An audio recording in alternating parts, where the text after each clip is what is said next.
tema da palavra de hoje, irmão, ela toca todos os momentos da nossa história, porque a pressão faz parte de todos eles. Pressão para prosperar, pressão para crescer, pressão para avançar, pressão dos inimigos, mas também de pessoas que te amam. A pressão não é necessariamente algo ruim. A ausência dela faz com que a gente se acomode. Então tem muito mais a ver com como a gente lida com a pressão do que com a pressão em si. Assim como os problemas eles existem para todo mundo. Então uma vida próspera tem muito mais a ver com como eu lido com os problemas do que com o que os problemas são de fato. O salmista, quando diz que o Senhor prepara uma mesa na presença dos inimigos e honra ele ungindo a cabeça com óleo e o cálice faz transbordar, ele está deixando claro que para quem caminha com Deus e tem uma firme convicção das promessas, os gigantes deixam de ser problema e eles passam a ser plateia. Para outros, os gigantes foram o fim da história. Eles desistiram quando os gigantes se levantaram, eles sucumbiram quando os gigantes vieram. Então você percebe que é você quem define o que os seus gigantes serão, problema ou plateia. É você que define o que a pressão será, combustível ou final da história. É você que define o que as promessas serão fábulas ou serão norte. Elas vão romantizar a tua jornada de fé ou elas vão nortear os teus passos. É você que define o que Deus é, o centro da construção da tua história, ou algo acessório que você utiliza quando precisa de ajuda. É você que define, irmão, tudo que é importante, se vai ser de fato prioritário ou secundário, se vai ser de fato indispensável ou acessório. E à medida que a gente define aquilo que a gente define, a gente vai definir também que tipo de vida a gente vai ter. Você define que tipo de vozes você dá acesso, que tipo de pessoas você ouve conselhos, que tipo de lugares você busca a instrução. Você que define os combustíveis da tua jornada, você que define para onde vai. E isso é liberdade. É interessante porque, historicamente, quando os escravos foram libertos no Brasil, nesse período vergonhoso da nossa história em que pessoas eram compradas e vendidas, a história diz que muitos escravos pediram para voltar para os seus senhores porque não sabiam como lidar com a liberdade. Saber lidar com a liberdade é algo importante, irmão, porque não é só sobre ser livre, é sobre se portar como alguém livre. Não, vou falar isso de novo e alguém vai pegar isso aqui. Não é só sobre ser filho, é sobre se portar como filho. Não é só sobre ter uma promessa, é sobre se portar como alguém que carrega uma promessa de Deus. Irmão, vamos ser sinceros, não é uma promessa de alguém, é uma promessa de Deus. Você precisa caminhar como alguém que carrega uma promessa de Deus. Você já ouviu aquela expressão, aquela mulher parece que está com um rei na barriga? Por que essa expressão é usada? Embora haja um sentido negativo, mas a ideia é que alguém que sabe que carrega um príncipe se porta de uma forma diferente. A pergunta que a gente precisa fazer é: como deve se portar alguém que carrega a vida de Deus dentro de si? Como deve se portar alguém que carrega promessas de Deus dentro de si? Como deve se portar alguém que carrega uma esperança viva dentro de si? A gente não tem desculpas, irmão, para dizer que a gente parou por causa da pressão. Todos os discípulos enfrentaram pressão. Alguns foram decapitados, alguns foram crucificados de cabeça para baixo, inclusive, porque não queriam ser crucificados como o seu mestre foi. O primeiro mártir foi apedrejado, a glória de Deus brilhava sobre a sua face. A igreja foi perseguida desde o princípio. Nero tentou criar uma indisposição social, tacou fogo em um bairro inteiro e colocou a culpa nos cristãos. Os cristãos foram empalados e foram envolvidos em cera para serem utilizados como luzes para iluminar as cidades à noite. Cristãos foram lançados em covas. Não, a gente não pode usar a pressão como desculpa. A pressão que a gente enfrenta hoje é infinitamente menor do que a pressão que muitos cristãos enfrentaram um dia e enfrentam até hoje na janela 1040, em lugares perseguidos. Então a gente precisa entender que se tem gente que consegue se manter fiel com mais pressão do que o que a gente tem enfrentado, o problema não é a pressão. Faz sentido? O problema é a minha mentalidade, ou a forma como eu enxergo, é a forma como eu lido. Pressão sempre vai existir, guarda isso, irmão. A pressão pode se tornar o teu combustível. Eu lembro de uma mensagem que eu preguei, uma série que eu preguei em Miami. Eu não lembro se eu cheguei a falar sobre isso aqui em Alphaville, sobre grandeza. E um dos conselhos de sabedoria que eu dei é: cuidado com quem respeita demais os seus limites. Todo filho mimado teve um pai que respeitou demais os seus limites. Esse é o meu desafio como pai, porque a gente ama tanto, que a gente quer poupá-los de coisas que a gente não foi poupado, mas talvez por isso a gente se tornou quem a gente se tornou. Lembra daquele ditado, aquele provérbio oriental? Tempos difíceis criam homens fortes. Homens fortes criam tempos fáceis. Tempos fáceis criam homens fracos. Por isso que muitos herdeiros perderam herança, porque eles foram ensinados a ser herdeiros, mas não foram ensinados a serem homens de governo. Então herdaram algo de alguém que governava, mas ninguém ensinou eles a governar. Então, irmão, a pressão, ela é importante. Cuidado com quem respeita demais os seus limites. Cuidado com quem sempre tenta te trazer para um lugar de conforto. A história não é feita em lugares confortáveis.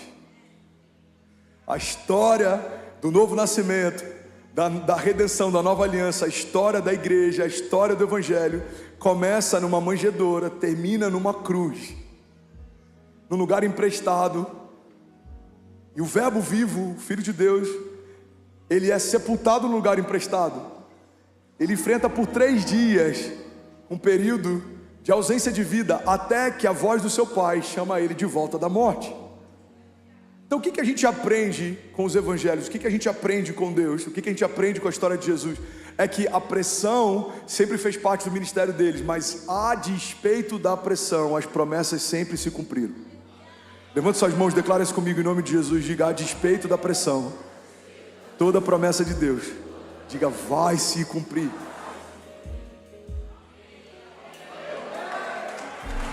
Vamos, alguém aqui me ajuda.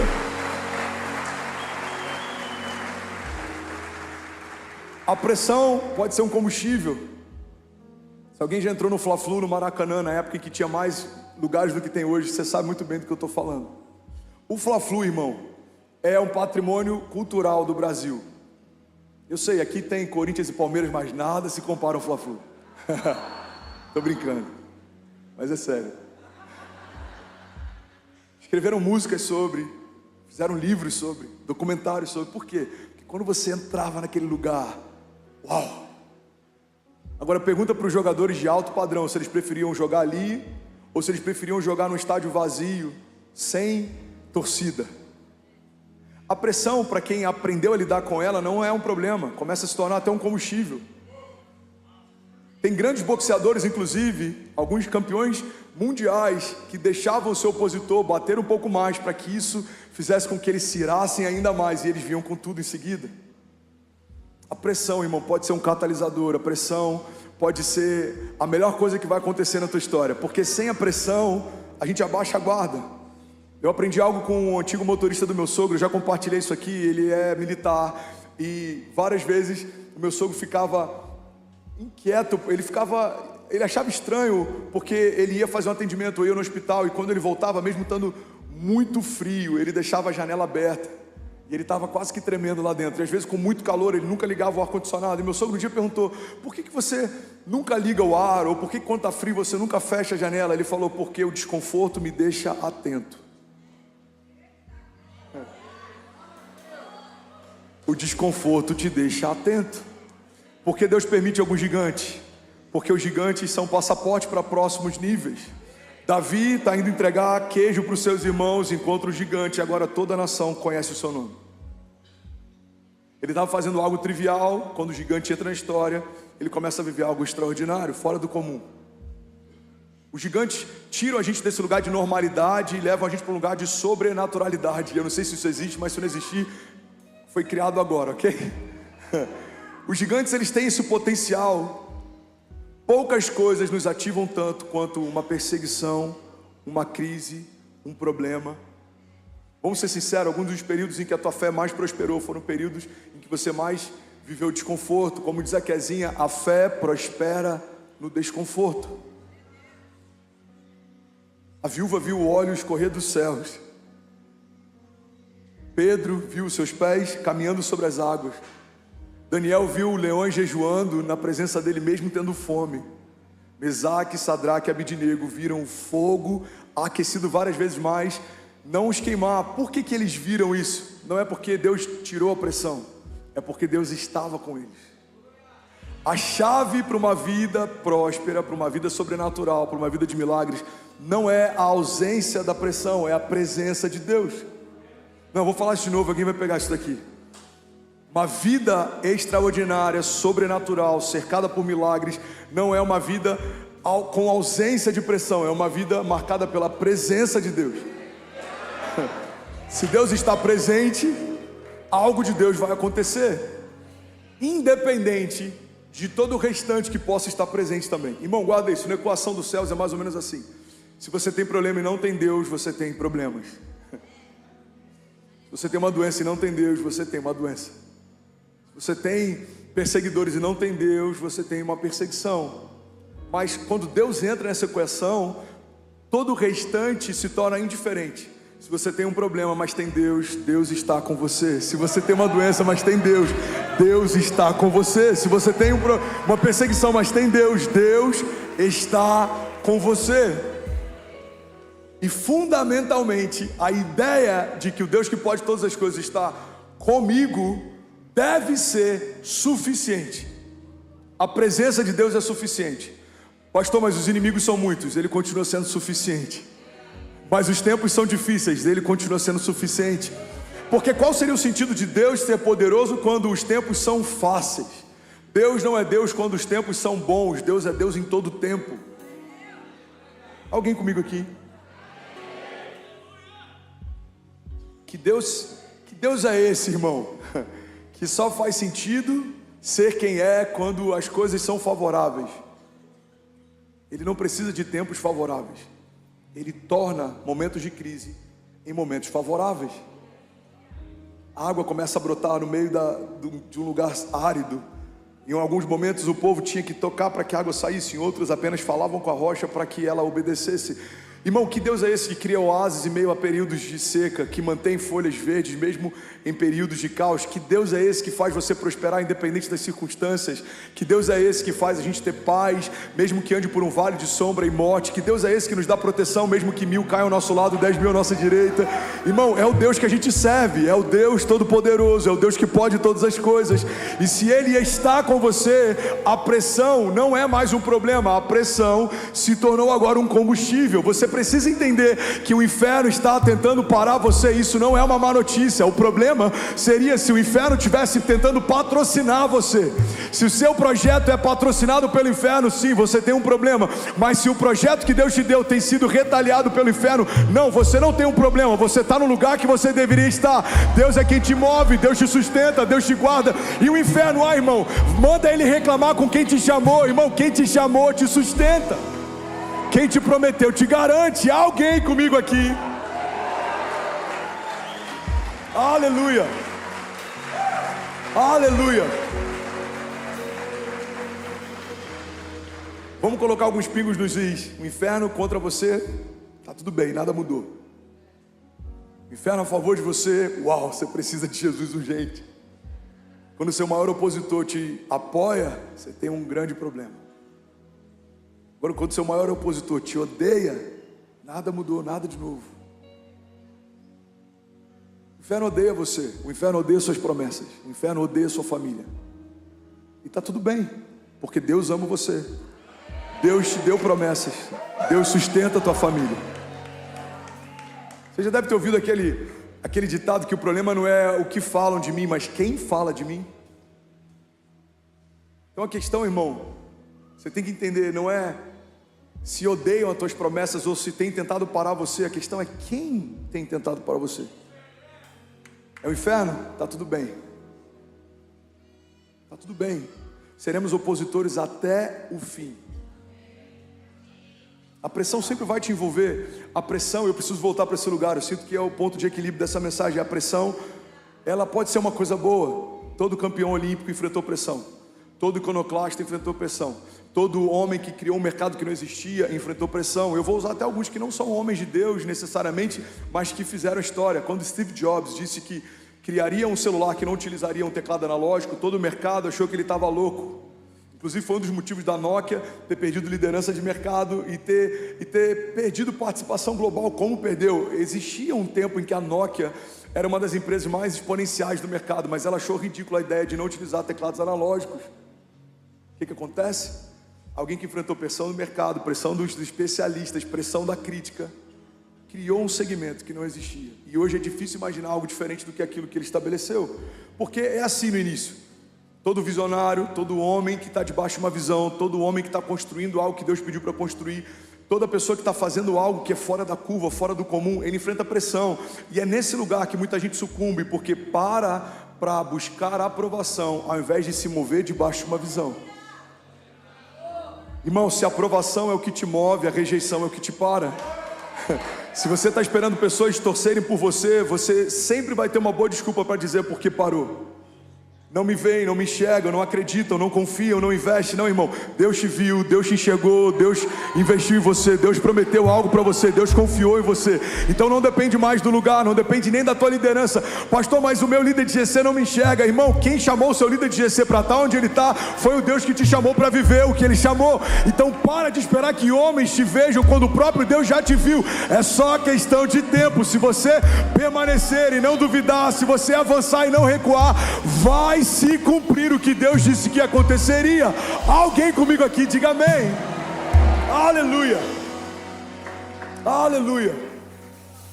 Pressão é algo bom. Eu confesso que alguns dos momentos de menor frutificação da minha vida e menor performance do meu ministério são momentos de menor pressão. Eu percebi há um mês atrás uma onda de pressão voltando. Num primeiro momento eu falei, Deus, eu já estava vencido isso de novo. E Deus sussurrou, eu quero te levar a novos níveis, a pressão vai te levar até lá. Sou eu quem permito. Seus oponentes te mantêm atento, a tua guarda nunca baixa. Seus oponentes te mantêm focados, você sabe que tem alguém que só está esperando um deslize seu para engolir você vivo. Seus oponentes odeiam o que você carrega, odeiam a unção que você recebeu, odeiam a visão que você se move. Então qual é a melhor forma de você dar uma resposta para tudo que se levanta contra você? Prosperando debaixo de uma palavra de Deus. Lembra de Paulo? A Bíblia diz que Paulo está numa ilha, estava frio, ele está pegando lenha e graveto para colocar na fogueira. Então, de repente, ele pega uma serpente, a serpente pica a mão de Paulo. Ele tinha acabado de enfrentar um naufrágio. Então, o povo da ilha olha para aquele contexto, eles falam, uau, esse homem é amaldiçoado. Por quê, pastor? A lógica é simples. Os deuses tentaram matá-lo através de uma tempestade. Não conseguiram, agora estão tentando matá-lo através de uma serpente. Esse homem é amaldiçoado. Mas a Bíblia diz que passa o tempo, e eles achavam que Paulo iria inchar e morrer. Paulo não inchou e nem morreu. E aí a opinião da multidão muda. Agora eles dizem, uau, esse homem é abençoado. Por quê? Porque nem a tempestade matou ele, nem o veneno de uma serpente. Ele é diferente. A mesma multidão que te critica quando as retaliações vêm, ela vai contar os seus testemunhos, se você permanecer e não desistir. Agora não só isso. A multidão não só conta histórias. A multidão, ela quer usufruir do testemunho que você carrega. A Bíblia diz que depois então que Paulo permanece, aqueles homens começam a dizer, uau, esse homem ele é poderoso. E aí começam a trazer todos os homens doentes da ilha para que Paulo orasse por eles. Inclusive o homem mais poderoso daquele lugar estava com seu pai doente, traz para que Paulo ore. E aí tem uma chave na Bíblia que eu amo, quando a Bíblia diz que Paulo então, impondo as mãos sobre os enfermos. Guarda isso, irmão. A mesma mão que foi ferida minutos antes, minutos depois, está ministrando cura. Você lembra de Paulo colocando a mão sobre os gravetos? Você precisa lembrar que Paulo também colocou a mão sobre os enfermos. O problema é que tem muita gente que quando coloca a mão sobre um graveto, e é só uma analogia, e é picado, olha para a multidão e ouve as suas críticas e desiste. Mas se você não se mover pela opinião dos outros, a mesma mão que foi ferida um dia vai ser canal de cura no dia seguinte. Não, alguém vai pegar isso daqui. Nos lugares que o inferno tentou te parar, é nesse lugar que Deus vai usar você. Toda ferida fechada se torna um ministério aberto. Então, como Deus entrega novas patentes àqueles que Ele chamou? Quando você enfrenta novas batalhas. Toda hora que você foi testado, você é aprovado. Toda hora que você foi testado, você é promovido. Onde fazemos bons marinheiros em meio a grandes tempestades? Onde fazemos grandes homens de Deus? Em meio a campos de batalha. E os campos de batalha, irmão, como já diria Joyce Meyer, eles não são só campos de batalha naturais. Existem campos de batalha na mente. Sua mente todos os dias tem sido bombardeada para você esquecer do que Deus te disse e colocar a sua atenção naquilo que os outros dizem. Para você tirar os seus olhos daquilo que a promessa aponta e você começar a buscar sinais em meio às circunstâncias ao teu redor. Irmão, a gente tem que escolher se a gente vai se mover por como as coisas estão ou se a gente vai se mover por uma palavra que Deus nos deu. Os tempos são difíceis, Deus continua sendo bom. Os tempos são maus, Deus continua sendo bom. Os meus inimigos querem me parar, Deus continua sendo bom. A questão não é como as coisas estão, a questão é Deus continua sendo bom. A sua misericórdia dura para sempre. O Senhor é por nós, quem será contra nós? Agindo Deus em nosso favor. Vamos, igreja, declara com autoridade. Então é sobre esse tipo de resiliência que a fé nos convida a ter. É como se a gente não ouvisse o que está sendo falado lá fora, porque existe uma voz falando bem alto dentro de você. Você é o meu filho amado, em quem eu tenho o meu prazer, eu tenho promessas de vida eterna para você.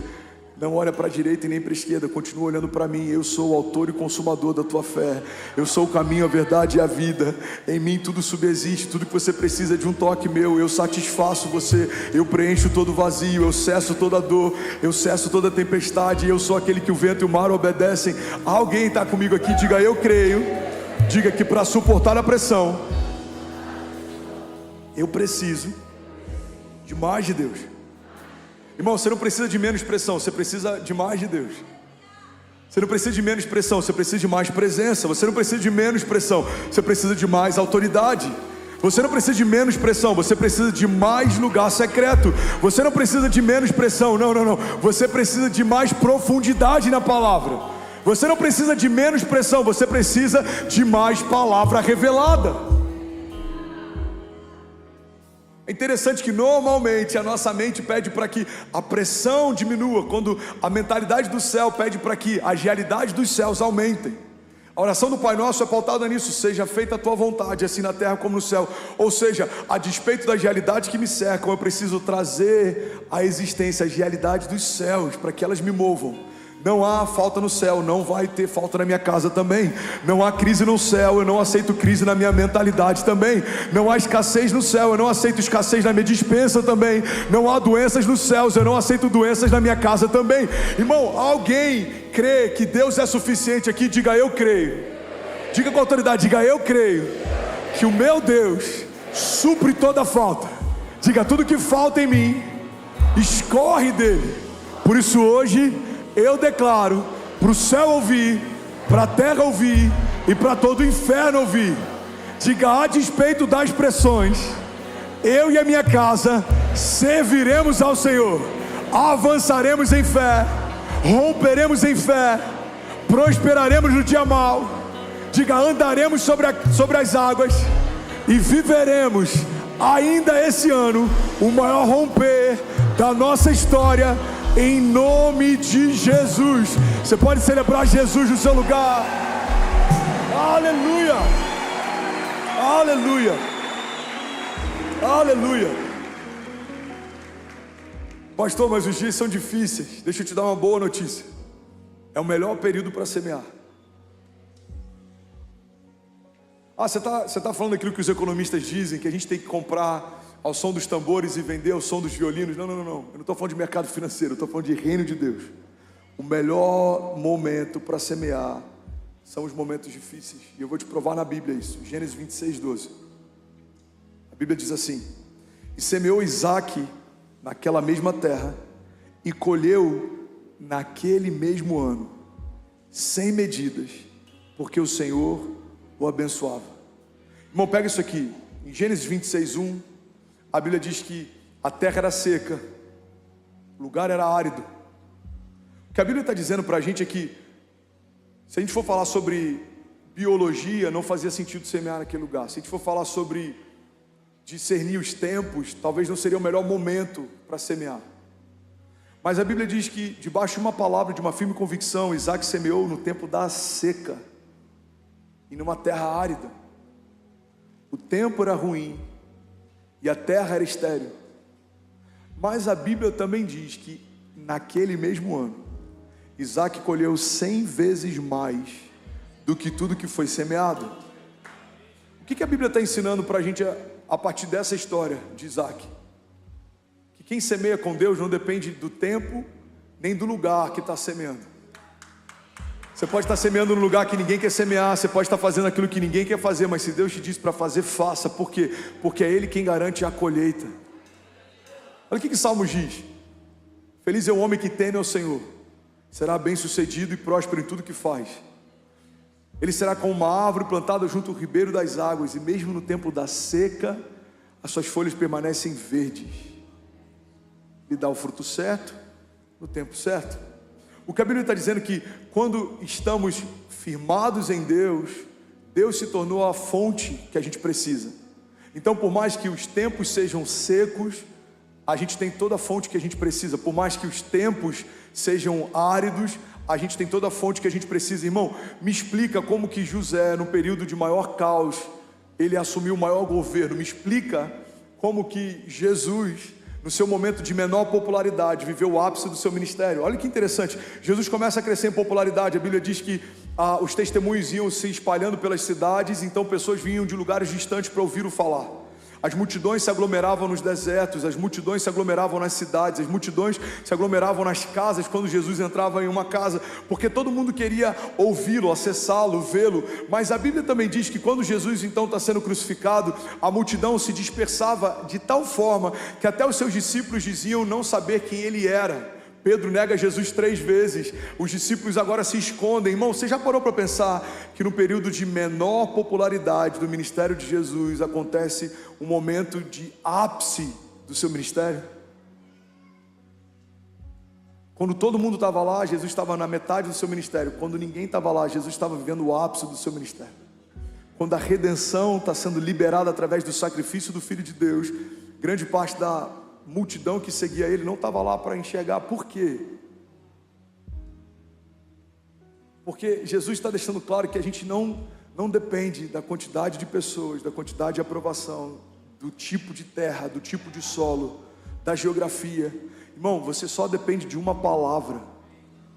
Eu já falei sobre isso aqui. Eu lembro que quando a gente foi para Miami, eu fui recebido em um café que eu tomei na primeira semana morando lá. Um amigo falou: André, cuidado, a América não mata profetas, a América compra profetas.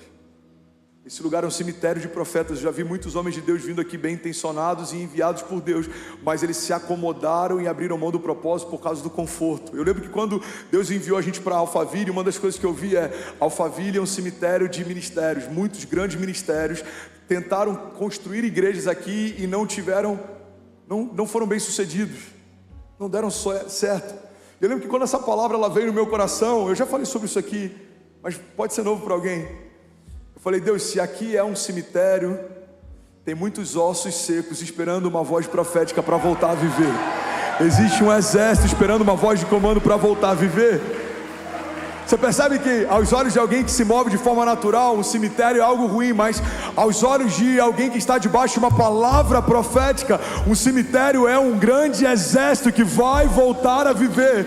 Por acaso esse vale de ossos secos pode voltar a viver? Senhor, tu sabes. Então Deus diz para o profeta: então abre a tua boca e profetiza. E aí o profeta se coloca de pé, ele diz: vale de ossos secos, ouçam o que diz a voz do Senhor. E o vale de ossos secos então se torna um exército forte e poderoso. Irmão, guarda isso em nome de Jesus.